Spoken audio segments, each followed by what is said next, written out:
Peggy 18.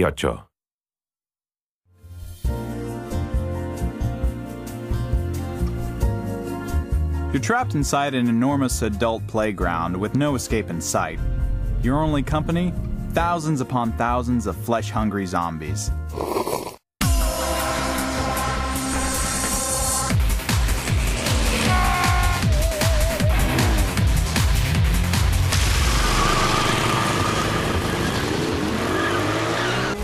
What would Chuck do? One of the most effective ways of earning prestige points and leveling up in Dead Rising 2 is by rescuing the many survivors located throughout Fortune City.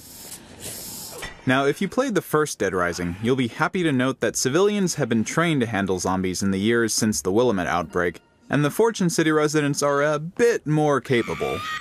Still, these survivors are definitely not Chuck Green. They're gonna need your help from time to time. Sometimes this just means they'll need a weapon and they'll be ready to go. Other times you'll need to be a bit more hands-on. Fortune City is a large place and it can take precious time getting from one area to another. If you want to move more quickly from place to place though, you can always go into the underground tunnels. It gets much easier for you and your survivors if you find one of the many vehicles located below. Running over zombies is an easy way to rack up the kills. And remember, when Chuck is in the driver's seat, always wear your seatbelt. In addition to simply clearing the path in front of you, the best weapons will increase your prestige points, allowing you to level up, increasing your health, speed, and inventory size. If you hope to stand any chance of survival against your undead enemies, you're going to need a few good weapons. Actually, you'll need a lot of them.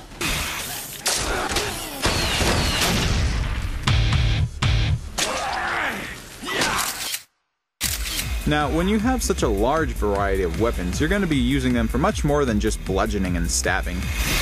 Sometimes you'll be ripping zombies apart, dismembering them, electrocuting them. Of course, weapons are always at their most effective when you have a whole group of zombies in one place. This is beautifully demonstrated with the Blambo, which is your typical bow and arrow with dynamite attached. Each arrow becomes a harbinger of destruction.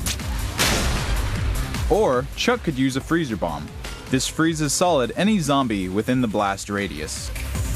All that's required is a little force and crushed ice, great for a cocktail.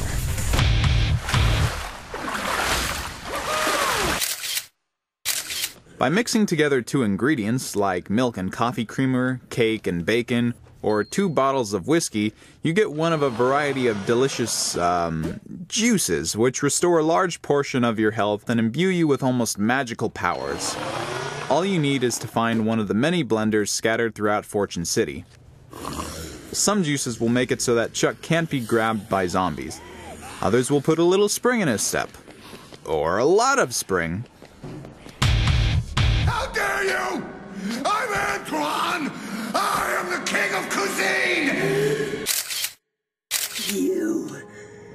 You're Chuck Green. Chuck is going to have to face off from time to time against human psychopaths. These psychotic individuals are much more dangerous than your workaday zombies and will require preparation and quick thinking to defeat. The key is to make sure you're equipped with the best in health and weaponry. Right now, Chuck is battling against Slappy. Chuck isn't well prepared, so all he has to fight with is a water gun.